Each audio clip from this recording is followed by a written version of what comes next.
The Navy League has chosen to frame this kickoff panel in a very interesting way. What does it take to command our maritime forces? And it reminds me of a conversation I had some years ago with the senior detailer of the surface warfare officers. And I asked him, why do Navy command tours last about 18 months? And he said, well, you see, it's just so hard to stay awake any longer than that. So, I don't know if that rings any bells with CNO Richardson or Commandant Neller, both of whom are about to wrap up their own very senior command tours in a few months, or with Commandant Schultz or Administrator Buzby. But I do know that we are delighted and grateful to have the Sea Service Chiefs here to lead off our day. So, what does it take to command our maritime forces? I understand this as seeking to know both what the leadership philosophies are necessary to guide us through our changing times and how we apply these philosophies to today's very specific circumstances. Changing times. The Pentagon is refocusing on great power conflict. Advancing technology is bringing new capabilities to actors large and small. The world is warming. The climate is changing. And so I've asked each of our panelists to start off by talking a little bit about what it takes to lead their services in this time of immense change. And that will start us off on a discussion, and I'll have some questions, but what I'm really trying to foster here is good professional dialogue among our panelists, men obviously of great distinction and vast experience. So ultimately, I will open it up to your questions. So get those ready, and when it's time, raise your hand and someone will bring a mic to you. I don't think we have mics stand up, right? We're going to bring mics to them. Oh, and if you would, please keep the questions short. Oh. Keep them short. All right. So let's start with you, Admiral Richardson, and go down the line to General Neller, Admiral Schultz, and Administrator Buzby. Okay, great. Well, thanks very much, and happy to lead off. And before I get going, I'd just maybe like to say what a world-class event this year's Sea Air Space Exposition is. And it gets better every single year, but I think it's riding a great wave of enthusiasm and professionalism and skill that is the Navy League of today. And so for the head table down here, let's give a nice round of applause for the Navy League and everybody for putting down there. Alan, really doing a terrific work, really top notch. And then, I'd also like to say that it's with a great deal of humility that I share the stage with my fellow partners here, friends, colleagues, fellow commanders in every respect and sense of the word. And so, like I said, I look forward to learning from them in that spirit of continuous learning. I think that our approach to command rides on a couple of fundamental principles. One, militaries in general, and I think maritime forces in particular, thrive on a decentralized approach to command, right? We do best by giving our commanders the mission, some commanders' intent, and then sending them over the horizon with their teams and with full expectation that they're going to go out there, execute the mission, not only really execute the mission, but do everything that they can to move towards our ultimate objective, seizing every fleeting opportunity and to do that. And some of those opportunities we're just not going to see back at the higher headquarters. And so there's a great deal of expectation, a great deal of trust and confidence placed in those leaders. In fact, trust and confidence, I would say, are the coins of the realm for leadership in the military and in the maritime forces. And then, so we ask ourselves, well, what does it take really to earn or have that relationship of trust and confidence, particularly with respect to command? And we've centered on 4 things. One, you've got to have expertise. You've got to know what you're doing from a technical standpoint. Otherwise, no matter how sincere you are, you're just not going to know good from bad, right? And a situation could be decaying in front of you, and without that expertise, you wouldn't know it to react to it. So there's technical expertise. You got to know your business. Then the 3 elements that we've also got to instill in that commander are certainly responsibility, accountability, very familiar to everybody who's ever held command, and then authority. right? Because the most frustrating situation is where we send someone out with great expectations, a mission, we're going to hold them responsible and accountable for that mission, but they don't have the full authority needed to really get after it and execute it. And so it's those four things, and if you're short one of those four things, I don't think that you've got full ownership of the situation, and it's very hard to have that relationship of trust and confidence. And so I think maybe that's enough theory of the case, and I'll let my colleagues speak to some specific applications. Well, good morning, everybody, and I'll echo the CNO's comments. Thanks for the Navy League and to all the organizations out there that advocate and support and do great stuff for all the members of the Sea Service and all our members of our military. It's important that you're the kind of connecting file between those that are wearing the uniform, and many of you previously wore the uniform, the connecting file between us and the American people, and we really appreciate that because I think it's important that we maintain that connection.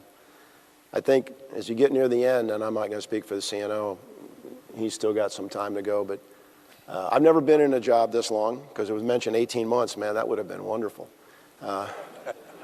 So I was now approaching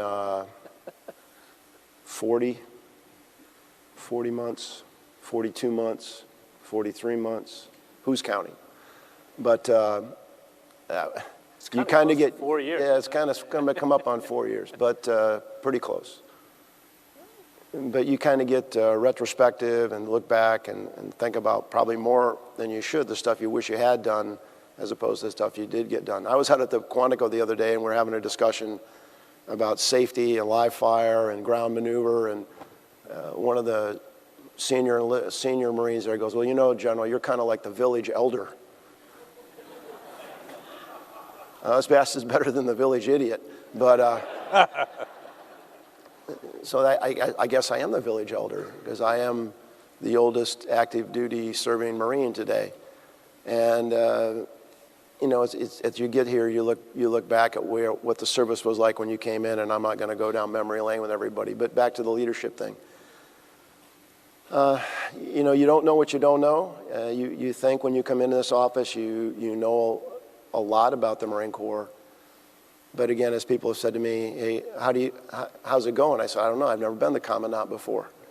And there's a lot of things, just like John's never been the CNO before, so you know what you know, but it's a very different thing. And I think the things that as you're trying to lead and change an organization, because I think everybody knows there's change required. We've been at war since 9/11. We've been fighting a certain type of adversary. And in the meantime, others have come up with capabilities and reasserted themselves on the global scene, and we've got to adjust to that. So in order to do that, you have to make tough choices. The dilemma we've faced, talking in a practical sense, is maintain current operations, reset or modernize the gear that you have today to do that, and at the same time create a future force that's going to be able to be competitive against what you're trying to predict as the adversary, which is a difficult task, even with unlimited resources. But I think in order to do that, I think you have to be open to look at others, both other organizations. I read, you know, I think Admiral Richardson, and I'm not saying this because I'm trying to suck up to him, I'm just saying this because he's true. I think he's had a lot of innovative ideas about training and how to reach out and change the environment for sailors and become a learning organization. I think you have to have a certain level of curiosity as to why something happened. I think you look at everybody and see what they're doing, and if you're not paying attention to what they're doing and adjust yourself accordingly, I think you're missing something along the way. Because there's the change that is downstairs on the exhibit floor and all the things that we're dealing with, the change is happening so quickly that probably at a more rapid pace than we've ever seen because of the exponential rate of technology, kind of Ray Kurzweil's the singularity is near moment, where all these things, not just a Moore's Law moment, but every technology is rapidly, exponentially accelerating. So all that's going on. I think you have to be open to those things. I think you have to surround yourself with people that are knowledgeable about that stuff, certainly knowledgeable about things that you're not knowledgeable about. and you have to empower them to be able to speak their mind. Every organization has people that are would in normal times be considered on the periphery because they're not afraid to stand up and speak their mind and criticize and come up with new ideas, and a lot of times the crowd will shout them down as opposed to embrace them and protect them. And I think you have to be able to take that, because it is painful when you've got people within your own organization shouting out about, hey, why aren't we doing this, why aren't we doing that? And instead you should say, hey, that's probably a decent question. We ought to take a look at that. So I don't know, I don't have any secret sauce other than being competent to the best of your ability. Hopefully others see the same way, but being a person of virtue and character, being open to new ideas, and being willing to accept the risk for change as we go forward. And I think, you know, we won't know how we did maybe for 10 years when somebody looks back and said, hey, this is when we started to make the change from A to B. But again, I appreciate the opportunity to be here, and I appreciate what you do in support of the naval forces, and I look forward to your questions. Well, thanks, Brad. And it's always tough to follow the longest serving member in uniform in the CNO. That's correct, and don't forget that. And he reminds you of that constantly. It is a privilege to be up here at the CNO and the CMC and the Maritime Administration. I take a look through the lens of the Coast Guard. So we're a smaller service, 41,500, geographically dispersed. I want to thank the Navy League, because when you're not hosted on big base all over the country, the touch points that the Navy League has with the United States Coast Guard are tremendously impactful. Whether it's something as simple as recognizing sale of the quarters or helping us with ship commissionings, we get tremendous amount of support from your great organization. The industry, you know, we're approaching a $12 billion Coast Guard today, so we have a different relationship with industry than we've had in the past. So for those vendors and folks here that are interested in what we're doing, we're very appreciative of that. We're on a terrific bender here, sort of recapitalizing the Coast Guard. I would say, you know, as the Fifth Armed Service, the smallest of the armed services, you know, what's different for us is we're first and foremost an armed force, a military force. We're housed differently in the Department of Homeland Security, where we absolutely should sit. But then we're a federal regulatory agency. We're a common sense regulator. We work with the maritime industry, so there's different relationships there. We're a law enforcement agency. We're a first responder. As you saw, the men and women of the Coast Guard respond the last couple of years of unprecedented level of hurricanes. So the leadership skills for us, I think, you bring a little different mix. It's not just leading in that military paradigm, that military dimension, but you got to be able to work with one sheriff and one small community out in the coast of California, and with the National Intelligence Committee, we've been a named member since 2012. So as we lead maritime forces, it's that broad continuum. I'm keenly focused, and our leadership team is on readiness. You know, the Fifth Armed Service, we didn't get that bump up here with some of the readiness funding that the president has rightly applied to the military service. That's terrific. We're getting support in other areas, and we're making that conversation, that narrative. But I'm keenly focused on readiness. Readiness of people.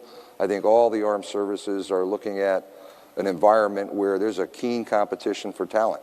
So I need leaders that are focused on that. How do you recruit, develop, and retain the best and brightest that the nation has to offer in an environment with less than 3.5% unemployment? We have to think differently. I bring about 3,500 men and women into the Coast Guard annually through our training center, Cape May, and a couple thousand officers. That's a few hundred officers, right? Those aren't big numbers. So we got to treat folks right. We're based on a retention model where almost 40% of our enlisted men and women go on to 20-year careers, and our officers almost 60%. This new environment for blended retirement, where folks get to 12 years and have an option to leave the services. For an organization that's apprentice, journeyman, subject matter expert, we've really got to make service attractive, and that involves upward mobility, an inclusive environment. We're trying to broaden the diversity of the Coast Guard. So I need leaders that are dialed in on that, that are dialed in on accomplishing the mission, and also looking at how does the world's best Coast Guard 15 years down the road in a different environment retain talent and remain the best Coast Guard. The second thing we're focused on is, both Bob and John talked about the complexity of the environment. You know, the demand for our services is unprecedented. We have never had more places asking for Coast Guard, whether it's our domestic Homeland Security missions, the counter drug here in the Western Hem, where we've taken 1.4 million pounds of uncut cocaine off the water and 1,800 smugglers, to supporting John's people in the 7th Fleet with a national security cutter, on the Arabian Gulf with patrol boats, the high latitudes, working with General Shaughnessy, who's here today, and the Antarctic.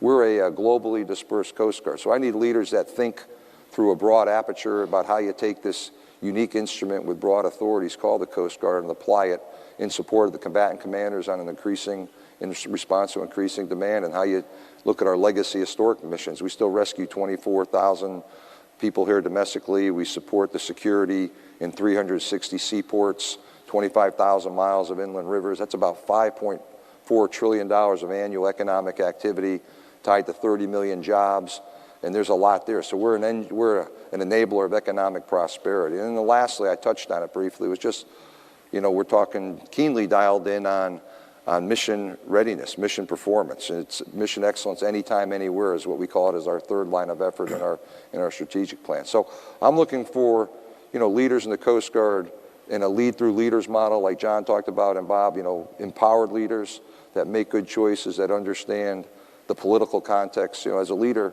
one sailor's bad behavior is Washington news here pretty quick, and you need leaders that can think ahead of the flash to bang news cycle we exist in, and I think I'll stop there and turn it over to Buzz here. Great, thank you. Good morning, everybody. Great to be with you again this year, and as the only person in civilian blue up here today, that I think underscores the Merchant Marine. We're not a uniformed service. People have not sworn in. These are civilians working for civilian companies who are doing a incredibly important mission for our country, ensuring our economic security as well as our national security. They are absolutely key to sustaining the folks that are here in uniform. They are the means by which we are able to project our forces and our power and then sustain it around the world. And it all falls on the back of civilian volunteers, people who has made the personal decision to serve at sea in a licensed or unlicensed capacity on ships that don't have a USS or a Coast Guard cutter or USNS in front of their names. So commanding and controlling basically a private industry brings upon its own set of challenges and opportunities. The flexibility that we get as a result of that sort of lash up is very, very powerful and enables us to do some things that are otherwise probably constrained in a military environment. We can do that. And I basically have two kind of groups that I have to kind of worry about. I have the purely civilian companies, steamship companies that provide service to the U.S. government, either through commercial contracts or through a maritime security program, which we fund and oversee at MARAD, which provides a stipend for 60 militarily useful U.S. flag ships to stay under the U.S. flag and to carry military and commercial cargoes and to be available in times of crisis when we need them to do that sustainment mission. So I have that group of people, and they are doing their regular commercial business day in and day out, but they are subject to kind of the oversight that we provide at Maritime Administration. And then I have the government-owned fleet. This is the Ready Reserve Force. These are the 46 ships that I maintain, that I own, are funded by Admiral Richardson, that provide our first push of sea lift in the event of a critical emergency or a war lift. Coast Guard, the Commandant, he gets to ride on his own cruise line provided by the Navy, amphibs and the Maritime Prepositioning Force. They're loaded with his gear and they're out there. But the Army, they don't have a cruise line to take them overseas. They rely on me as well as the Air Force. And then sustainment for all the forces once we get into a prolonged operation. So those 46 ships are maintained in a 5-day readiness spread around the coasts. The average age of those ships is 44 and a half years old. I know Commandant has got a few of that age as well, so we commiserate about maintaining old ships from time to time. But that's a real challenge, and those ships have to be ready to go and answer a 5-day readiness to move the majority of our CONUS-based garrison forces overseas in a major contingency. Again, crewed by civilian mariners, people who volunteer to fulfill those positions. So working very closely with those companies, with the unions, who are absolutely critical to making sure, and they are probably the first line of command and control over their personnel, and then we work with them and the steamship companies to ensure that we have that reliable, efficient sea lift should the nation need it. And it's, as you said, as you heard, it's done with some fairly old equipment, which in itself brings up readiness challenges. 44-year-old ships don't rest easy. They need a lot of love and tender care and a lot of money, and that's a continuous challenge. Also to keep people motivated. You know, when you're on a ship that's not going anywhere very often, keep them active and keep them interested in the program requires a lot of travel by me. I go out and visit them quite a bit and touch them and make sure they understand where they fit in this grand scheme of our national defense, and by and large they do. And I'll just end by sharing with you the command philosophy that I brought to MARAD, which is the same one that I used at Military Sea Lift Command when I commanded there, and even my very first ship. And it's basically 3 pillars. In accomplishing our mission, put your people first, above and all, and I think you heard that all up and down the line here this morning. Second is be a professional. I expect everyone to be the very best at what it is they do. And number 3 is be a good shipmate, because that's how professionals treat each other, as good shipmates. I think I try and reinforce for everybody, you keep those 3 things in mind, we'll be square between them and me, and we'll have the force that's necessary to meet our nation's needs in the future. So, thanks. Great, thank you. I think we heard from several of our folks up here about how crucial learning is to leadership, and especially in a time of great change. I know, General, you mentioned that you like to surround yourself with people who know this stuff, and that's how you learn. But I'd like to hear from the other 3 how you personally learn. Your jobs are so difficult. All the easy decisions have been made before they get to you. Your time is precious. Where do you find the time to learn, and how do you do it? And Admiral, let's start with you. Sure.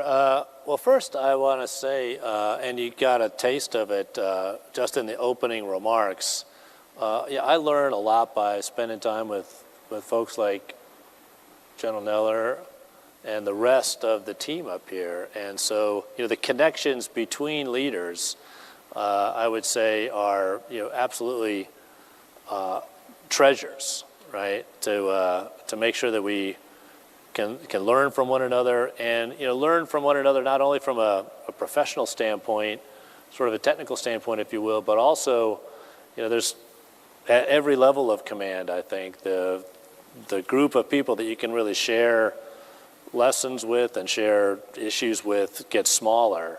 And so it becomes even more important that I can call up our tribal elder every now and then and just ask, hey, I'm dealing with this. What do you, how would you do it? And so there's that type of learning. Another thing that has been a key facet of my approach to learning ever since I taught the submarine command course was we learned a tremendous amount from similar courses from our allies and partners. And so maybe if we could just have everybody who's here from a partner or allied Navy that's here at Sierra Space just stand up a little bit and be recognized, please. Yeah, everybody, come on, you got it. And so, yeah. Thank you so much for doing that.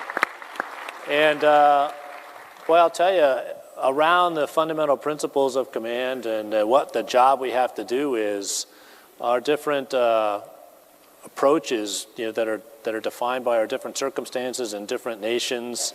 That's a tremendous opportunity for learning as well. I always love steaming in formation with a partner Navy because you just learn a different way of getting after the same amount of business. So a lot of different avenues for learning.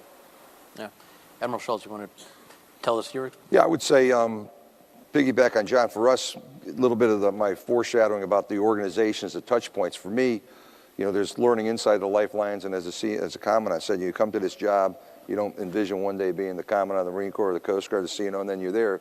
I look a lot internally to our senior enlisted leaders, to our, you know, our flag officers. We're not a big organization, 40 flag officers, many specialties. So, you know, I find just sitting around the table, we have a lot of touch points. We have a touch point every Friday with our senior most leadership team, and we have a touch point with our broader team on Monday. So there's deriving that learning inside, outside. You know, I find the desire, the interest to reading books has gotten harder. I find I'm reading more journals, more industry things, more sort of news. We, not by law, a member of the Joint Force, but the chairman, the SecDef allow the Coast Guard the privilege to sit with the service chiefs and the Joint Force at the tank sessions, and I find a tremendous amount of opportunity in terms of how the nation thinks, the warfighter leadership of the nation thinks. So it's a privilege to sit with these two gentlemen. We work with the Maritime Administrator on a regular basis. Buzz talked about the Ready Reserve Fleet, the Maritime program, MSP program. We regulate that space, so those are collaborative relationships, and it's you know, it's out there. I find going to New York and talking to ABS and their senior leaderships, being down in Houston, doing a lot of industry touch points. For me, it's a constant, you know, what are the folks we regulate? How do they perceive the Coast Guard? I use the term common sense regulator, but ultimately you're a federal regulatory agency, you have to regulate. So you find, you know, how do you take in, but then also understand your roles to protect the interests of the nation. So I think a lot of it for me is it's ingest, constant ingest, getting out and hearing from folks. I don't like the term customer, but I say stakeholders. You know, hearing from the stakeholders, processing that, taking that back down through the ranks to my senior leader team, and then how do they see it with some more subject matter expertise in areas that I'm a surface operator. You know, I've got lawyers, I've got acquisitions folks. How do you pull the best of that team together and then lead the organization forward? Mm-hmm. Admiral Buzby. Yeah, all in on the comment out there, and it comes down to that C word, communication. And it's not just the transmittal, but it's especially in this realm, it's the receive, being willing to listen. Typically, you know, as you get more senior, there's a little bit of a tendency to not hear as well, either because you've been around loud machinery or just because you sort of tune it off, and you're more in a transmit mode than a receive mode. And I think you got to spin that around. You got to totally be out on the deck plate, listening and asking. Sometimes they're going to be afraid to tell you something. And I think we've all had the experience where you go down there and you ask the deck seaman or the grunt, say, hey, how's it going? 9 times out of 10, they'll tell you. They'll be very honest about it, but they won't volunteer it unless you kind of give them the in.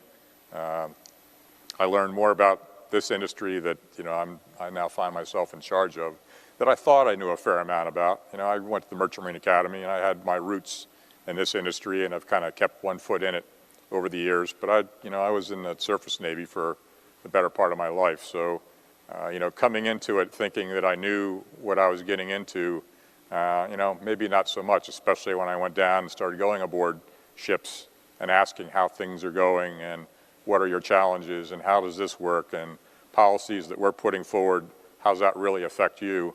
Being willing to listen and to take it on board, I think is huge. I've learned so much by just asking, how's it going? It's been awesome to hear the feedback and then be in a position to actually do something about it. That's the other part. Right, and so when it comes time to do something about it, you've found a problem, you've learned about it, you can give instructions, but ultimately it may be something that is so disruptive that you actually have to change your organization. You know, organizations are not set up to do whatever it is you need to do. The story is told of Kodak as a quintessential organization that somehow didn't see change coming and got run over. But I think the truth is a little bit differently there. The executives of Kodak did know that chemical film was on the way out, and they invested in digital technology, but their organization was just not able to change fast enough. In general, you have said that it's not enough in this era to keep up with technological change and innovation, but the pace of change not only in the technology, but also in your organization has to change, has to go faster. Tell us a little bit, everybody, gentlemen, about how you are making sure that your organizations are changing to keep up with today's radically changing times. Well, first, I want to thank Buzz for giving us our new advertising slogan, go to war on a cruise line. Thank you for taking us on a cruise line there, Sienna. I never thought of amphib ships as a cruise line, but you know, it's easy to change when you have a catastrophe, because then you do the forensics and then people see that, okay, there was something wrong, or probably not something wrong, maybe we just didn't follow the procedures. You know, maybe because the people that have preceded us for the last 240 plus years were not foolish men and women, and they wrote a lot of this stuff down. And so sometimes it just comes down to execution. But if you see a situation or you anticipate a situation, I think that's those people that I think have been effective as leaders. They've anticipated something to happen, and then they convinced everybody else that it was worthy of paying attention to. Because change is hard, because when you change something when there isn't a catastrophe, that would imply to the people that are doing what they're doing that they're doing something wrong, which is not the case.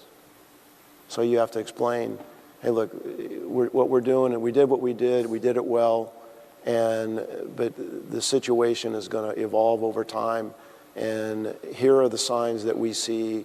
And I think you get that by reading, by listening to others, by paying attention. And so I think you have to make the case. And it's usually, there's usually others in the organization that see it before you do. And they may or may not be vocal about it.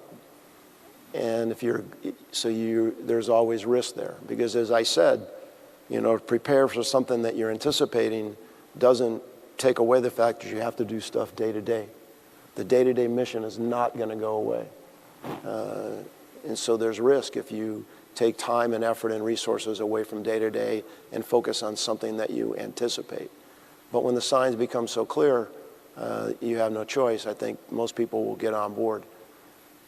So I think that's what we struggle with every day. I think the Joint Force, and I can only speak for the Marine Corps, is that it's not that we don't have things that we're doing every day. Every organization up here on the podium has got stuff that they do day to day, and they do it in the environment that they do it in, but then they have to figure out, how am I going to do it if that environment changes, if it becomes contested? If we are going to have to not just operate, move, and cross the sea lines of communication, but we're going to have to protect ourselves. We're going to have to fight to get to the fight. We're going to have to protect our maritime assets and platforms, that we're going to have to, do we have enough of them? So those are all the questions that are being addressed, and I think we're trying to figure out a way to do that using not just the capabilities we have today, but the capabilities we're going to try to develop in the future. So those cases have to be made, and at some point, I think at the end of the day, that's why you have somebody who leads the organization, and they have to say, all right, this is what we're going to do, and then you accept the risk, you own the risk, and then you set the course, and then you have to monitor and make sure it goes where you think it's going to go. And it's never a straight line, because you may have gotten some of your assumptions wrong, you may have got bad information, or the situation changes. Situations are not static. Your potential opponent may continue to be evolved in their capabilities. So it's a very dynamic environment, and again, with the change, the technological change going as fast as it is, we've got to be even more agile and flexible and adaptable than we've ever been in the past. Yep. Admiral, you want to take it next? Well, I think just as the Commandant said, change in anticipation of an event or of a revolution is a lot harder than change after a problem. And so the question I ask a lot of our Navy audiences, can we have our Pearl Harbor moment without Pearl Harbor? Right? Can we get to a Guadalcanal moment without having Guadalcanal? Right? And it's extremely hard to do something like that. But I think that moment faces us right now with respect to some of these technologies that everybody's referred to, particularly, and Secretary Lord talked about it this morning, this idea of sort of software-based, digital-based types of approaches. And so it's speeding everything up. It's changing the way we do business. I read something recently from a bank, CEO of a worldwide global bank, and they said that, I used to be a bank with a network, and now I think I'm a network with a bank. right? And that's kind of a different lens through which to think about doing your business. And so instilling that change and getting to that level of performance, responding to that revolution before the catastrophe happens, as the Commandant says, is extremely important. And particularly this one with digital and information systems is going to bind us all together a lot more closely than we've historically been bound together. We've had sort of the luxury, if you will, of being able to do man, train, and equip and all of those sorts of things in relative stovepipes, and then we can bring it together in the operational context late in the game. I think this digital information-based approach is going to require us to integrate across all of our services, and I would say in particular the maritime services, the Air Force as well, as we, and the Army for that matter. Everybody's going to have to be into this network from the ground up, because it's going to, the person who, the team that controls that information space, and that's contested terrain, just like every other domain now, is going to have a vast advantage. But it's going to take organizational change to make that happen. All right. Admiral Schultz, you want to chip? No, I think a lot's been said. Excuse me. I think for us, people are the competitive advantage. And how do you create more permeability? How do you think about managing talent differently so you can bring the best and brightest in who may not be inclined to have a 20, 30-year career? I'm not sure how many folks looking forward are going to approach it the same way the CMC and the CO&I did here years ago. This was sort of your career, and you're playing it out until you're sort of told to go home a little bit at the end of the day. But we've got to allow folks that want to serve to find some portability, some permeability, how to bring their skills to the table. We promote officers in one general promotion pool. We don't have specialty promotions. So for us, how do you bring a team of cyber experts on board, then carry them through 04, 05, and get some return on investment, allow them to be senior leaders? We got to think differently. I think the question really about change, it is about being anticipatory. What's around the corner as we look at regulating in the maritime space? Autonomous ships, they're upon us. And how do you regulate the safety aspects that we're dealing that with vehicles on our highways here a little bit? So the technologies is there. It's how do you take the technology and bring it to a point when we can tell you it's safe to operate and allow that form of commerce to go on. So we focus on, understanding the problems, seeking the best talent, and then putting that talent against it. I'd say I strive to make sure we encourage our folks to take warranted risk and fail fast. Smart failure. If you try something, you're 85%. If it's not looking good, punch out and let's get about the business. But I think warranted risk is very much part of our lexicon, kind of coupled up with that bias for action. Those are the kind of leaders and men and women we need in the Coast Guard to sort of position us to work in an environment that really is dynamic and constantly subject to change. Great. So let's talk about applying these principles to some of the real world challenges we face. Shifting to focus on great power competition, and the new report, the Pentagon's new report on China just came out, and it turns out they're catching up fast, or at least they're developing major capabilities very quickly. Everybody's doing interesting stuff in Westpac, both in reaction to and in anticipation of Chinese moves. Let's talk a little bit about that. Admiral, let me start with you. 7th Fleet, obviously is down 2 destroyers, and the Oscar Austin shipyard fire, it seems like it's going to make them down a little bit further. How are you dealing with the ship shortage out there? No, I don't think that there's a ship shortage. We have a historic, and I think all services, we have more mission than we have forces to do the mission, right? And we're typically at about, I think, roughly a 50% batting average in terms of meeting combatant commander demands. That's just kind of what we can provide on a sustainable basis. And so we've been able to, adjudicate the priorities within those constraints and meet all the missions that we've been assigned to do. And so, I don't see it so much as kind of a ship shortage thing as how do we get the most sustainable performance out of the force that we're provided. You mentioned great power competition. It's been mentioned a lot. And I just want to highlight Administrator Buzby's contribution to that. As we think about great power competition and we think just beyond sort of the superficial tactical, you immediately go to logistic support, right? And that immediately goes towards all of those forces that are under Admiral Buzby's command, if you will, and without that, it's over pretty quickly, right? So this need to reconstitute that super important part of our force is really critical to exercising great power competition and maximizing that sustainable force level that we can provide. So I think that's really about the approach. If you come off of that, the fundamentals of maintenance and training and certification, well then you're gonna eventually that's gonna catch up to you. And so we're really making sure that as the pace quickens, as new technologies enter the fray, as this security environment manifests itself in a really fast-changing world, that we don't forget those fundamentals in terms of providing sustainable forces. Okay, so you say that you're not, you just can't meet most of the requests from, or half the requests from the combatant commands because there's just so much out there to do. The Navy is amid a new force structure assessment. Basically, it looks like not going to get to 355 ships, or at least not 355 manned ships. We have to redefine what a ship is. The new, no? Okay. I don't know why you say that. Okay. I'll put it back to you and ask you how the FRA is going, and particularly noting that, as I understand it, it will be compiled over the course of this year with the input from the COCOMs.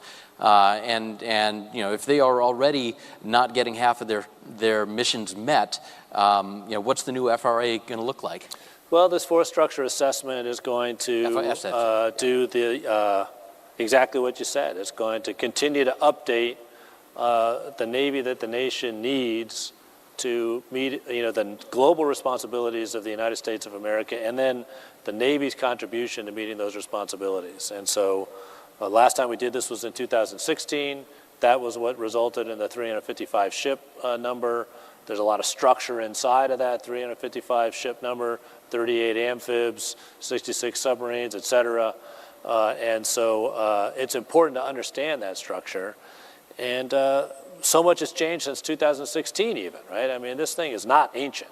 But I'll tell you, it's a testament to how fast things are changing. Both, the technology is changing in terms of what can define naval power, contribute to naval power going forward, and then also the security environment is changing, and so that's why we're refreshing it. That's primarily a Navy effort using other folks outside the Navy, and then we're working very closely with the combatant commanders as they update their global campaign plans to make sure that there's an overlap here so that we're all consistent, right, in terms of, hey, if General O'Shaughnessy needs this particular force to exercise his responsibilities, well then it would be really great if we had that force available when he needed it. And so there's got to be a meeting there of those supply and demand, if you will. And so that's kind of the effort that we've got going on. Should finish up later on this year, late in the summer, and that'll influence our, I guess, POM and everything else, the Navy that we strive to build going forward. Okay. While we're on ships, let me ask you, last week the decision to not refuel the Truman was reversed. That's obviously several billions of dollars, and now that your successor will have to actually refuel the Truman and keep it going, what changes in your overall plan? Well, I'll tell you what, as we've said many times going into both the posture hearings and most of the statements we've made, Secretary Shanahan, Acting Secretary Shanahan, and everybody said that it was a proposal that had a lot of different elements. One was the Truman, right? And we're sort of examining the balance of the naval power contribution of the Truman versus maybe some advanced technologies, right? What's the best mix of forces going forward, again, that gives you that best net increase in naval power. And we knew that we were mindful that, just as we talked about, the force structure assessment was underway, global campaign plans being updated. And so we were always, and we said, this is a potentially reversible decision pending the outcome of those studies. And so we were always fundamentally prepared to reverse that decision if that's what the environment showed. The environment showed that earlier than we anticipated. It provides clarity in terms of our way forward with respect to this decision. And so it's just a matter of finding the resources to go get it done. All right. Back to, I guess, the larger question of great power competition and China. General, you've got, I guess, the first squadron of F-35s embarked on an amphib out in Westpac. What are the challenges out there, and what do you need to do to meet them? Well, we've embarked F-35s 3 times now. Is that right? So 3 deployments. They went off the West Coast. They went into Central Command. 31st MU had them embarked, and then they also went down to an exercise in the Philippines. So it's airplanes very capable. The readiness was really good. If you get into higher lot numbers of airplanes that have the upgraded, the most recent type of software in them, the readiness has been between 70-75%. Older planes, we're trying to upgrade those. So the capability is there, and I'm not going to talk about what they did or didn't do or how they did it or didn't do it, because I think we need to get back in a space where we talk about, we need to be a little more guarded in what we talk about and what we do and how we do it, because I think our adversaries are paying attention to that, and it matters. So I would just share that with this audience. That's my personal opinion. And so what we actually talk about, I think, needs to be, because they're paying attention, and I don't want to do anything that might give them an advantage. Nothing that would give them an advantage. And so we're in a kind of a different place than we were 20 years ago. So as far as having a 5th generation airplane on a big deck amphib, I think that's a capability that advantages the combatant commands and advantages the naval force. Obviously, where they are in the contact and blunt zone, they have to be protected, or we've got to be able to move and position them and maneuver to a position of advantage. But the airplane gives us a certain capability out there, and it's going to continue to grow as we continue to field more and more of these airplanes. What we're working on is a number of concepts on how we can increase the capability as far as how they're employed, and the CNO mentioned the logistics. As you distribute the force, whether it be a surface-based force or a land-based force, you've got to be able to sustain it, you've got to be able to move it, because if you stay anywhere too long and you're not conscious of your signature, which is something, again, those of us that grew up in the 70s and 80s and faced the Soviet Union, we're very conscious of our signature, our electromagnetic spectrum signature, and we really haven't had to worry about that since the wall fell down, because our adversaries, our potential adversaries, had no ability to do anything about it. That's not the case anymore. So there's a lot of work going on. Every time a naval force sails off the east and west coast or goes out of the Japan or Okinawa area, they're doing a fleet battle experiment where they're operating in that environment to condition themselves to be able to do that. So there's a lot of different things going on with our training and how we employ the capabilities, how we're going to experiment with future capabilities as we look to maintain an advantage. Again, the goal here is not to have a conflict. We're trying to deter, and we're trying to assure our adversaries.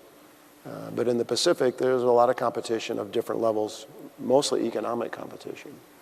And for us, we can support the other elements of national power, whether it be diplomacy, information, or economics, by being out there. The Coast Guard, a lot of nations have Coast Guards, are concerned about their fisheries. They want us to show up and train their military or their naval forces. We can do civic action. And so we're becoming more and more active and throughout that, not just the Pacific AOR, but all the AORs, working with our partners. All right. And Admiral, you're, of course, forces are no strangers to the Western Pacific, but you had a cutter make one of the FONOPs, one of the freedom of navigation operations through the Taiwan Strait recently. That's new? Yeah, Brad, we do have a national security cutter supporting John's team over there in the 7th Fleet, and we intend to send a follow cutter. I think it's a different face there. Obviously, we send that ship to the Tactical Control of the Navy. They did a Taiwan Straits transit. They did some UN Security Council resolution work here against DPRK earlier in the deployment. We're looking at some touch points in the Oceania region. You look at, you know, how do you compete in this great competing power paradigm below the threshold of lethality there a little bit. There's partnerships. I think we bring some unique skills. It's something probably less than national security cutter. We're having conversations with the White House National Security Council on that. I would sort of pivot to a recent event. So 2 weeks ago today, we awarded a contract for the Polar Security Cutter. It's the first recapitalization of heavy icebreaker capability in the nation in more than 40 years. And simultaneously, and by no coincidence, we put a new, what we call the Arctic Strategic Outlook out there. And it really refreshes a plan that my predecessors put out 6 years ago in 2013, talked about the Arctic as a place about safety, security, and collaboration. The new refresh talks about, you know, those same factors, but it's really about competing power up there. We've got China operating 6 of the last 6, 7 years here off the Alaskan Arctic, obviously paying attention to what the Air Force is doing in places like Elmendorf and other places, paying attention, you know, they're a self-declared near-Arctic state, and that's of interest to us. There's about 13% of the world's untapped oil, 90 billion barrels is up there on the ocean's floor. You got $1 trillion of zinc, nickel, lead type rare earth minerals that we care about, that others are concerned about, and it's a geographically, geostrategically competitive space. I think former Secretary Mattis was up there and talked about upping our game in the Arctic, and then look to the Antarctic. So the high latitudes on both ends of the polar regions here a little bit. China's asserting its place down there. So we find ourselves as a Coast Guard in that great power model, trying to figure out what's sort of those offsetting capabilities and capacity we can offer, capacity that supports John's team, capacity that supports the Marines, and some places where we tend to have a lead role, like the high latitudes. Mm-hmm. So the icebreaker contract is out. The competition didn't go quite like everybody expected, but it got awarded. What's the plan for next year? The Coast Guard's unique in that you don't have a fit up. You basically have to make the plan every year. Yeah, I would say first and foremost, I think the contract went quite well. We had 5 industry teams that participated and did some work for us to drive down acquisition schedule, cost risk. Our decisions were informed. We're on an aggressive timeline to do this. The award went out to VT Halter, like I said a couple weeks ago. You know, we're off to the races. I coined early in my tenure, started last 1 June, was a 6-3-1 strategy. You know, a minimum of 6 icebreakers. 3 of them would be heavy. We've changed the designator from the heavy icebreaker to a Polar security cutter, I think to capture reflect the difference in the space, the geostrategic, competitive nature of the space now. The one was won now. So we're very excited about that award with the support of the administration, with the support of the Congress. I think, Brad, for us, we do got to go back to the till. We've got to, carry that high capital cost in an acquisitions budget. But right now, my sense is we enjoy support from the administration. We support, we enjoy bipartisan, bicameral support on this being an imperative for the nation. The one breaker that we awarded the contract on essentially will replace the 43-year-old Polar Star. 43 years old today, 2024, and we're hoping to have that ship operational. She'll be, I'm not going to do public math, but she'll be close to, 50-year-old ship.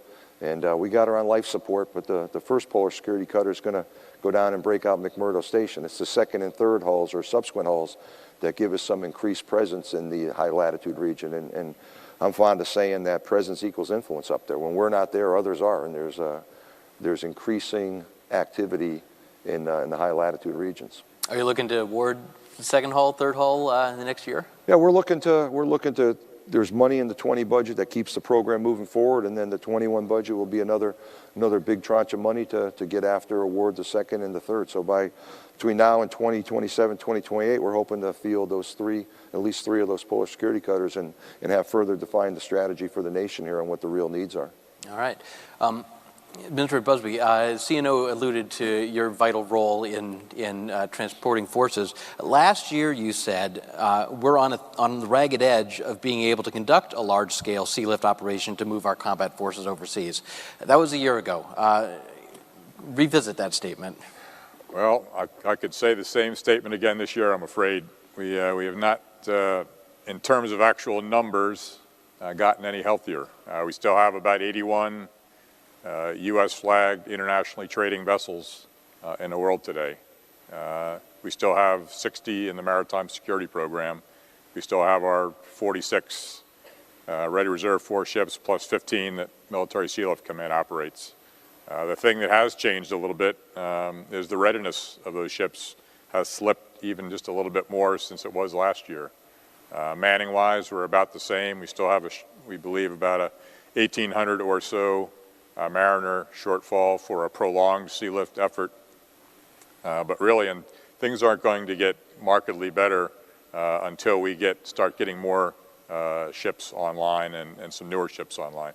The good news, I'd say, is that we are getting a much more visibility on the issue. CNO and I have talked about this. His staff and my staff have been working along with Transcom to come up with a program to how to afford and get the sea lift that the nation needs. We actually have a path ahead that Congress has bought into. It's three-pronged. Most of you have heard of it. But to review, we will service life extend several of the ships out to age about 60 by upgrading their systems, getting rid of some of the obsolete systems to keep them viable because the capabilities they bring are so critical. We will go out on the open market and procure some existing newer ships that are currently in trade, make the modifications as required to make them more military useful, and phase out some of the older 44-year-old ships, especially some of the steam ships that we still have. We still have 24 of those that are operating as part of the Ready Reserve Force. And then the third piece will be new builds.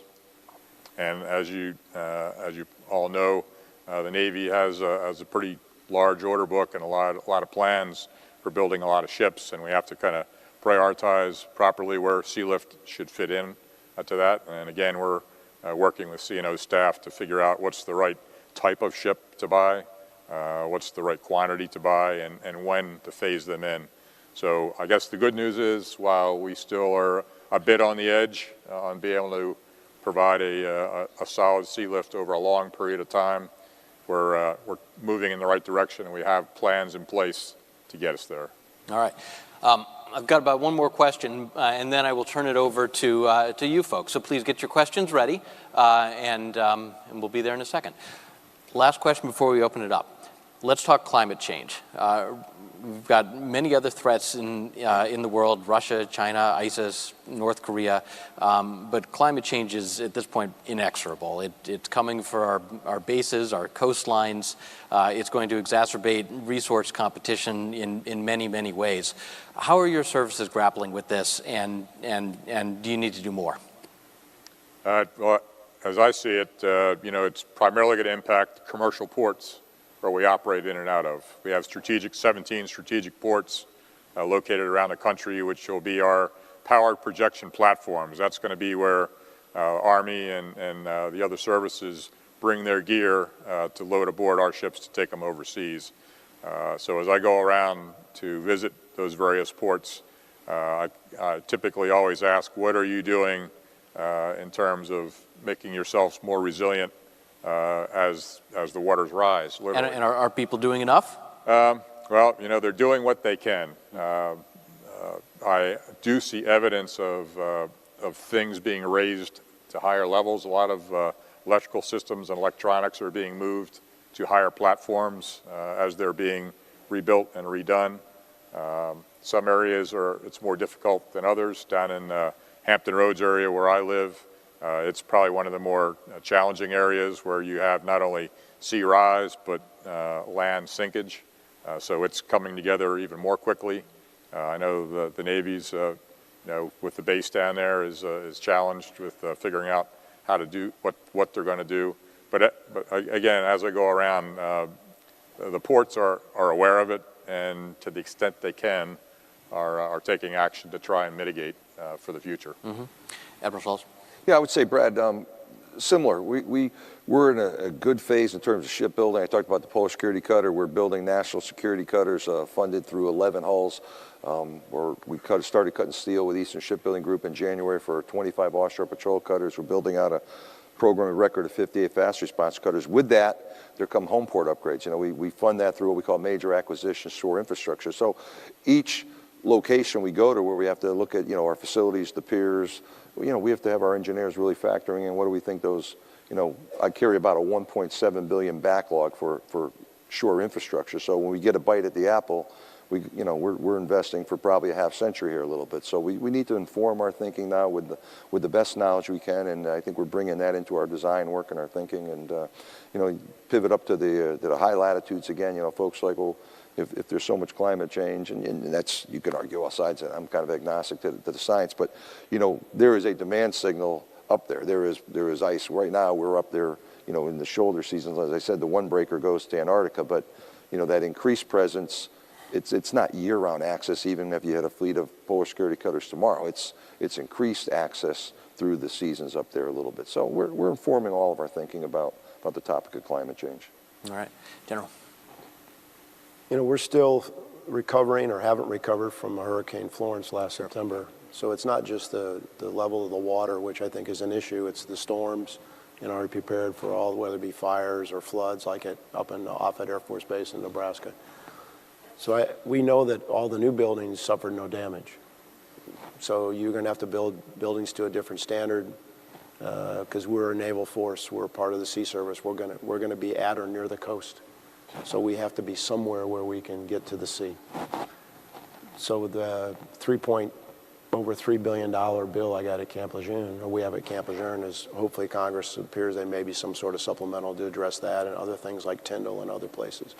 But I think we're going to have to be, as the Commandant said, you know, where we put our buildings, or when the administrator said, you know, do we put them up? Do we find the high ground? Do we look where we put our data systems? We can't put it in the basement of the building anymore. It's got to be in a different place.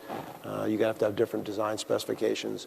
And there is some, you know, we are looking at, you know, where we are and what the long-term projection is for those places and what would it cost us to move. I mean, the bill is pretty substantial. And you think about the idea, hypothetically, if you had to move Camp Lejeune or Camp Pendleton, you know, what would you do about that? Where would you go, and where would the money come? So we're paying attention to it, but it is a sobering thought. Right now, though, we're trying to get Camp Lejeune fixed and get ready for the next hurricane season, which starts in less than 30 days. All right. And Admiral. I think I'll just reinforce what's been said. So anything new really is built to standards that accommodate climate change. And then to Admiral Buzby's point, the current situation, the legacy infrastructure, you know, we're working very closely to do what we must to make sure that that's resilient to rising sea levels, what have you. And then just like he said, also working with the community, right? Because we're not just an island unto ourselves. Most of the time there's a community that's affected, and so we want to be good community partners as we work through that. I'd like to also just strum on something that the Commandant said, which is the Arctic is a very dynamic situation in response to this climate change. Seaways are open that weren't open before, have not been open in our lifetime. Arctic ice cap as small as it's ever been since we've started measuring it. Continental shelves that are exposed that were not exposed before. And so that dynamism mandates, I think, a response from our maritime forces in particular, Coast Guard and Navy working very closely together on that. You know, the Commandant mentioned the capacity, we can add our forces together, but also we get tremendous value from partnering with our Coast Guard because of their authorities, you know, and so law enforcement authorities and those sorts of things that we don't inherently have in the Navy. By putting a law enforcement detachment on board a U.S. Navy ship or sharing U.S. Navy intelligence with Coast Guard cutters, we really do partner very effectively both in the Arctic and the Caribbean, the kind of the drug zone, if you will, to make the most out of those forces. And Brad, just on the comment on the Marine Corps' point, you know, the modern buildings are resilient. You look at Harvey, when Harvey hit, the Houston area and dumped 52 inches of rain in a 36-hour period. You know, we had a new facility there, and we would not have been able to rescue 11,000 people in that 72-hour period with other partners, you know, state, local, DOD there, without having a modern facility. That was a clear takeaway. Even there were some challenges with the weather, with connectivity and things, but a modern facility, resilient facility was game-changing. I'm not sure what that outcome. So we look around the Coast Guard, Bob looks around the Marine Corps. Those investments are absolutely essential to sort of, I talk about a ready, relevant, responsive Coast Guard. You gotta put a little in the game to be able to deliver the services America expects here, and it's that resilient infrastructure, absolutely. Yeah. All right, thank you. Okay, who has a question out there? If you have a question for the panelists, there's two located in the middle of the room. All right. Yep, sir. This is Kurt Hamill. I am retired Navy. I work for a California software company now. It seems appropriate at CR Space to ask about partnership with industry. And Admiral, I know in Design 2.0 you talk about that's one of your goals, to advance the Navy's partnership with industry. Could you maybe speak to some of the successes that you've enjoyed in the time that you've been in the saddle there, and then maybe some of the weak areas that we need to work on together? Yeah, sure. It's a great question. I guess our general approach in terms of partnering with industry is to bring industry into the conversation much, much earlier than I would say has traditionally been done. And so as I walked the floor before this panel, we were having exactly a conversation about that conversation. And so what can we do with that type of dialogue early in the process? Well, it'll allow us to define the trade space between what is technologically available and achievable and what the requirements are for the systems that we're building. And so then we can proceed with something that is much, much better than we have in the force right now. It may not be, time travel, but it'll be way better than what we have right now. And, by virtue of understanding the technology space better, with input from industry, we can proceed with a lot more confidence in terms of cost and schedule. And then what we'll do is we'll make those steps a lot more rapid, so we can deliver capability to the fleet, kind of the theme of the very first event here, the breakfast this morning.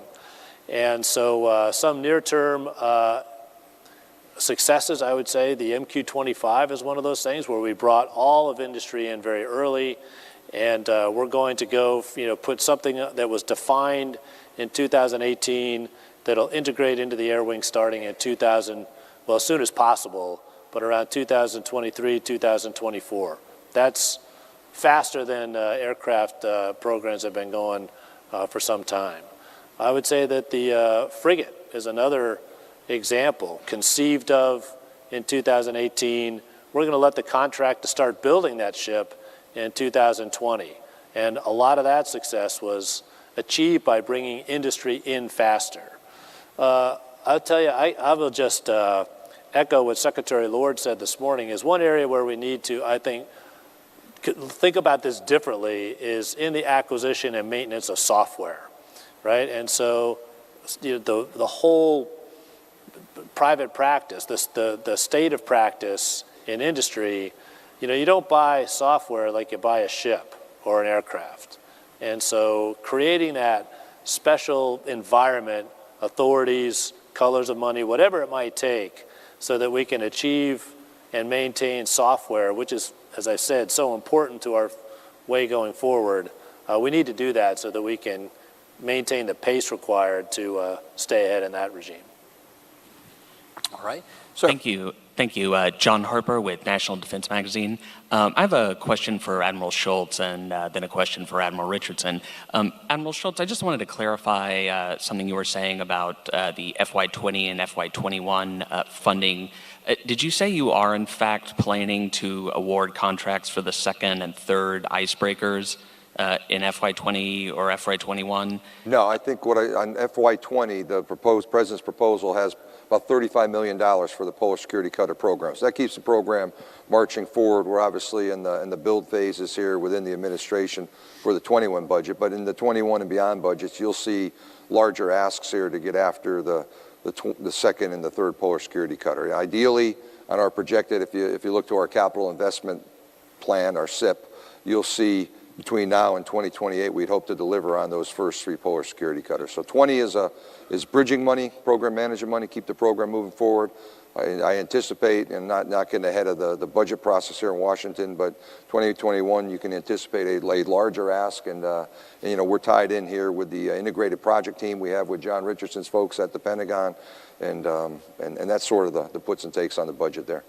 Okay, and Admiral Richardson, you talked a little bit about unmanned systems. As the capabilities of USVs and UUVs improve, do you anticipate that at some point the Navy will count those vessels, particularly the larger ones, towards your total battle force ship count? And is there any consideration being given to doing that as you conduct this ongoing force structure assessment? Yeah, it's kind of a theoretical discussion at the end of the day, because you know, I could count that speaker as a ship and put it towards the ship count, but it won't fool anybody, right? So the thing that really matters is how much naval power do those platforms deliver, right? That's the thing that we're after. And so I'm not so caught up in what counts against the battle force, right? Because if that platform, manned or unmanned, delivers a requisite amount of naval power that's available and assignable by the theater commander, then okay, that contributes to naval power. At some point, you know, that might come to counting against the battle force or not, but we have to be very careful to make sure that we're not, you know, constructing something that really doesn't, that counts on a tally but doesn't deliver naval power. At the end of the day, the real metric is power, right, and not so much ship count.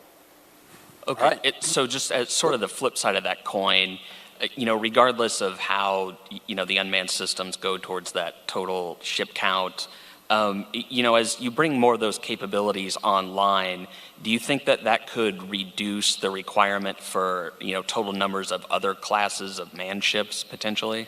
Yes, as unmanned platforms, I think almost inevitably become more capable and comprise more and more of the net naval power that we deliver, given that, you know, the nation needs a sort of a set amount of power, and that's composed of many components, then you could definitely see, I think, you can anticipate some adjustments within the composition of the naval force. Great, thank you. Let's go over here to this question. Hey, thank you. George Pico with SunTrust. Given the increased investment in directed energy, do you foresee in the future small-scale nuclear power at the 1 to 10 megawatt level playing a larger role in the force structure? Thank you. I guess I'll take that. I'm hoping you take that. Not in the Merchant Marine. Buzz, what do you think? We had Savannah. We tried that already. That's right.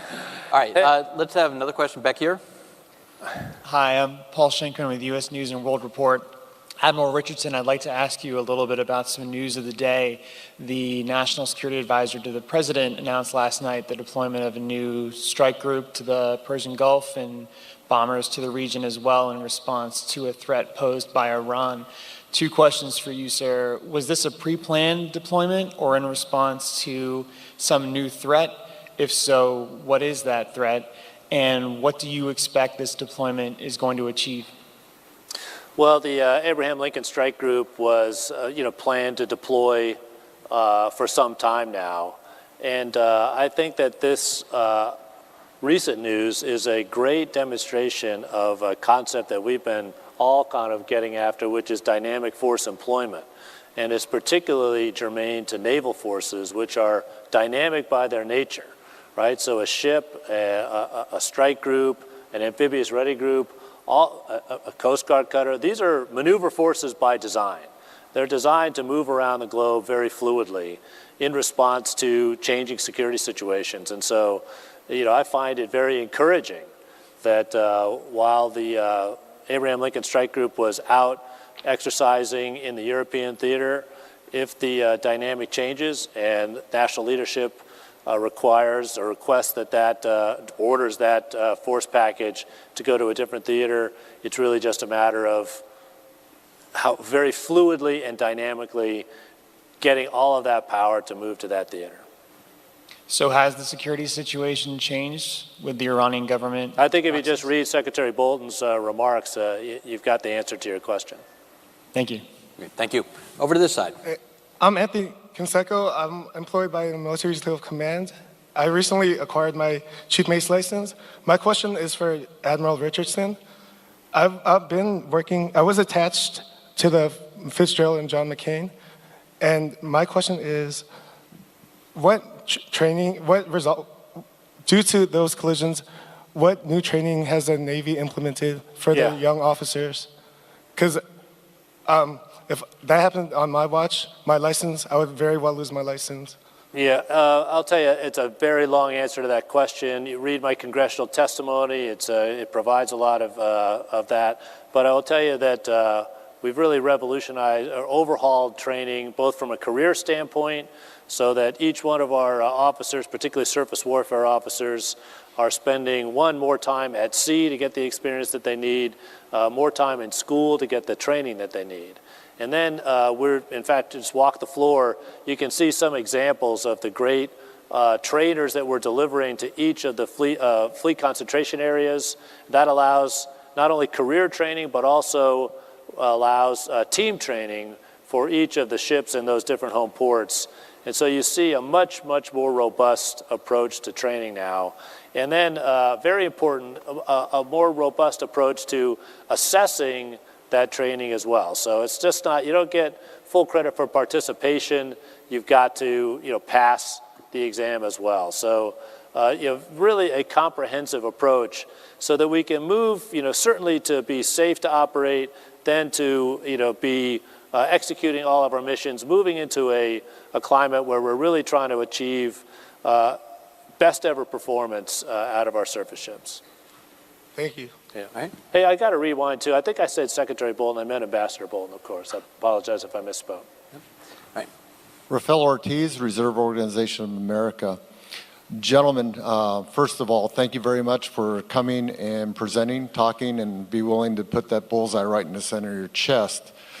Given that, and talking about personnel as being one of your bullmarks and one of the key issues, looking to the future, looking at great power competition, we're going back to similar to a Cold War era, and also with the new challenge of the retirement system. You may see people getting out of the service earlier and earlier. The reserve component becomes more and more of a critical factor. Back when we always, in Cold War, we were able to count all those reserve members as total end strength. And the question is? What are you doing to increase that total end strength on the reserve side and maintain those people in a readiness to where they can plug in at the senior levels, both enlisted and officer? Well, I'll go first. So we're not looking to increase the end strength. There's about 38,500 Marines in the active reserve, and then another 1,000. Everybody ends up in the IRR. But for the active reserve, Selective Marine Corps Reserve, we're always encouraging people when they transition to consider joining a reserve unit and mobilizing. We're reorganizing the reserve to try to take advantage to a greater extent of those civilian skill sets that individuals have and developed out in the civilian community and things that they've done. We've also much more aggressively than in the past, although we've used a significant amount of reserves the last 18 years to be mobilized and deployed as part of both operations in Iraq or Afghanistan. We're continuing to do that even though our numbers have gone down, and we continue to deploy reserves into the Pacific AOR. So we're conscious of their readiness because people join an organization like the Marine Corps, the Navy, or the Coast Guard, or the Merchant Marine, I would believe, because they want to go somewhere and do something, and they want to contribute. And so if you don't give them that opportunity, it's harder to encourage them to both join and to stay. So we're trying to make sure that they get an opportunity to do that so that their readiness stays up and that they get the reps and sets that they need like the active component does. But right now, as far as increasing the end strength, other than in certain areas, We're not trying to do that. I will say that I think the Coast Guard has an auxiliary, which I think is a very effective model. And we're trying to take a look at that to see if we can get, for certain skill sets like cyber or other areas where we could get individuals interested in joining a Marine Corps auxiliary that could then apply their civilian talents to helping our active and reserve force be more effective. See if we can squeeze a few more questions in over here. Yes, sir. Richard Schmelk, L3 Technologies. With the Air Force currently embracing multi-domain command and control, the Army also seemingly embracing MDO, where does the Navy stand in reference to supporting those two concepts, or a concept similar to multi-domain operations or multi-domain command and control? Yeah, I think we're all of us involved in that. We maybe call it a little bit different thing, but we're completely united in that effort. Yeah, I would just second that. When the Army is working on multi-domain battle and at Operation with Trade Act, I mean, we were co-signatories of many of the initial documents. Yeah. So I don't think there's any light between us as far as whether it's distributed maritime operations or littoral ops in a contested environment or multi-domain battle or anything else. If you looked at the highest priorities of all the services, I think you would see that command and control in a multi-domain environment and all the different domains of the battle space, and having resilient command and control, reliable and recoverable command and control, which includes power. I'm not going to talk about nuclear power, but power is an issue. You got to have energy to drive these systems. I think we're all in the same place. Yep. All right, over here. Thanks. I echo the appreciation from everyone else. My name's Mike Mann. I'm semi-retired. I recently had a conversation with a European shipbuilder who basically said that the commercial shipbuilding industry around the globe is under direct threat by the Chinese commercial shipbuilding industry, and to the point where they can't even compete anymore, and they can't sell ships. I was wondering if you are aware of this or share this concern, or what, if anything, we should or could be doing about it. And I guess this question's for Buzz. I guess it is.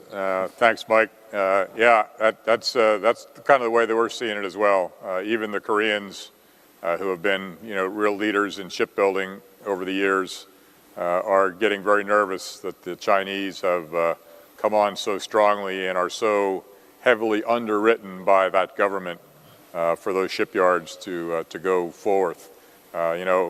They're even branching out now into cruise ships. They have spent a lot of time over in Europe talking to Mayor Werft and to Fincantieri, who have been the real leaders in that industry, and they're looking to start building cruise ships in China.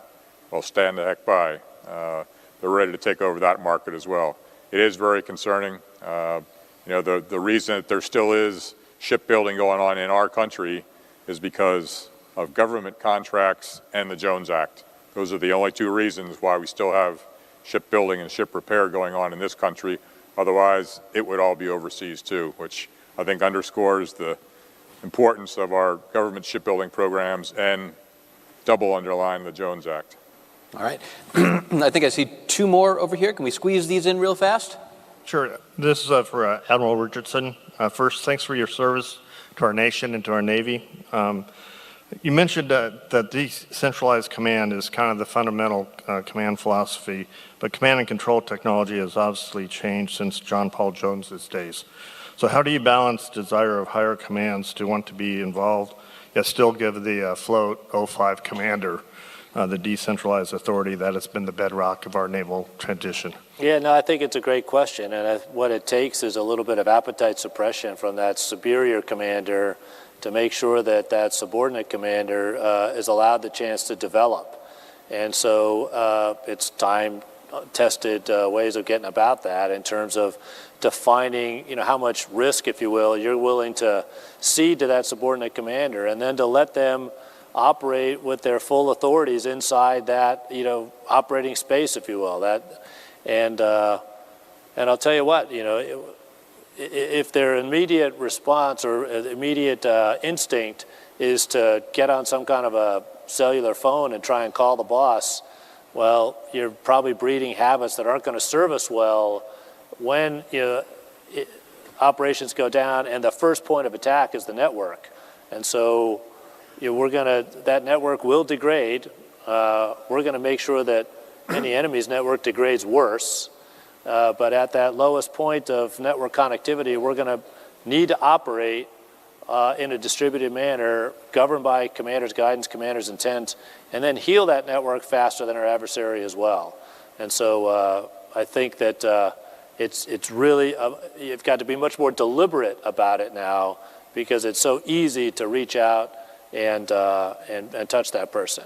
Having said that, there may be some of those very important decisions where you want to do what you can to connect, and the situation is dynamic. The idea of command and feedback still does involve some communication, and so you want to continue to maintain what you can. I'll defer to General Neller, because you've been. No, I think it's a really good question, because if we have perfect connectivity, you're right. You can see everything, and you have 100%, not 100%, but I mean you have visual perception of what's going on, and so if things start to go bad, there is the higher you have to fight potentially an urge to jump in and intervene. But if the system is up, I mean, it does give you the advantage to help anticipate. And I'll give you an example. If a unit's in contact and they report they're in contact, you can monitor other nets, and if they request a medevac, or you can anticipate they're going to request a medevac, you can actually facilitate that and set those assets up at a higher state of readiness to support that commander in anticipation of that. But I think what the CNO said is important. I think we're going to be back to the days of what we would call maneuver warfare or mission command or mission orders, because the network's not going to be there. I mean, I'm operating on the assumption, and most of our training is operating on the assumption, that the network that we've experienced with 100% connectivity, with surveillance and all the radar pictures and all that stuff, it's not going to be there. Or even worse, or more egregious, it's there, but it's not accurate. It's not the correct picture, but you don't know that. So we're going to have to be more capable in writing mission orders, telling people what our intent is, and then trust them that they're going to execute the fight within their own space, be aware of who's on their right and their left, and then fight their ship or fight their organization or fight their plane or fight whatever they're fighting, fight their keyboard. And they're going to do what they need to do because they understand what the ultimate end state is. And so that's part of the training change. And so and we have to foster that. And in training, you're allowed to make mistakes, and you've got to put people in a position where they can exercise their initiative. If they make a mistake, then you go back and critique it and get the reps so that if it goes down for real, those mistakes are kept to a minimum. All right, one last, real fast. Hiya, thank you. This is Melody Schreiber from Arctic Today. Secretary Spencer has mentioned the possibility of a freedom of navigation exercise in the Arctic. I wanted to know when that might happen, how likely it is, and how it would go about with the Navy and the Coast Guard. Thank you. Maybe I start, and then Carl, if you want to. Yeah, so we're just interested in making sure, I wouldn't call it necessarily a freedom of navigation exercise in the legal sense that we do around the world as part of that program, but really just navigating in these now free navigable waters. And so we want to make sure that as navigation channels open up, consistent with our sovereign responsibilities, we are an Arctic nation, that we are getting up and remaining familiar with those operating in that high north. And so I think there's been a steady increase in our activity, both the Navy and the Marine Corps and the Coast Guard, continuing to kind of be present as these waters open up. Carl, I don't know if you want to add anything. No, I would say, yeah, I've been up to the Arctic with Secretary Spencer up at Point Spencer and Port Clarence, and we are keenly interested if we do some type of a maneuver up there, Northwest Passage, where else that the Coast Guard and Navy would team together. I think projecting that strength up there. Bob Neller's team has been doing more things in Alaska, and the exercises off of Norway here. I think as a nation, this is a place where, again, back to sort of my lexicon in the Coast Guard, where presence equals influence is absolutely a broader joint force kind of conversation that the nation needs to assert itself into. So we look forward to where the CNO successor and the SecNav want to take that in the future. The Coast Guard absolutely wants to be partnered up if we do whatever that looks like up there. We're going to be part of that, I hope. All right, and that'll wrap it up for us. My apologies. Can we squeeze in one question for Dr. London? I had to rush to the microphone for him. Sure. Thank you. Gosh, thank you. I'd like to say, Jack London, CACI. I've long been interested in the vulnerabilities associated with the electromagnetic spectrum. Information warfare, electronic warfare, cyber, SIGINT, all the rest of it. I'd like to get an expression of your views of how that is deemed a priority in the threat spectrum that we face around the planet. I'm sorry, sir. You said the priorities of the what spectrum? Electromagnetic warfare. Yeah, right. Information warfare. Look, it's real simple. We've got an adversary that's put a lot of money into EW and electromagnetic spectrum management and threats. And my question is, how do we see that as a priority in terms of the vulnerability, and what are we going to be doing about it? What is the priority of the national security executives in this area? I'll go first, sir. To me, that's number one. I mean, it's all tied together, because we've created a system of warfare that's dependent upon the network. And if the network's not there, then we're going to operate in a degraded environment. And so the first shot that's going to be fired, there's a fight going on right now in cyberspace and information space and in the spectrum where you can jam. And you're right, our potential adversaries, or in case you just call it, they are out there developing increased capability. And I think we're also doing the same thing, trying to raise our game to increase the number of people we have that operate in those domains. Probably the biggest organizational change in the Marine Corps in the last 4 years was taking the command element headquarters and turning it into an information group, and increasing the number of Marines that are involved with our component to cybercom, and eventually getting those Marines down further and further down within the operational levels, because we know that that's where the fight's going to start. And if we're not there and we can't compete, the fight could end there also. Yeah, the same with the Navy. If you want to just go back a few years and compare then with now, if you think about the way we've traditionally thought about naval warfare, it's been undersea, surface, and air. There's a fourth pillar now, which is information warfare. And they look structurally exactly like those other traditional warfighting pillars. So they have a 3-star type commander. They have a representative on my staff. They have a 3-star operational commander, the 10th Fleet. They have an information warfare development center. So that's a full-up, fully fledged part of our warfighting right now that's designed and built. They do man, train, and equip to get exactly after this problem. Okay, and that's where we'll leave it. I want to thank Administrator Buzby, Admiral Schultz, General Neller, Admiral Richardson, and all of you for coming and for your excellent questions. Enjoy the conference.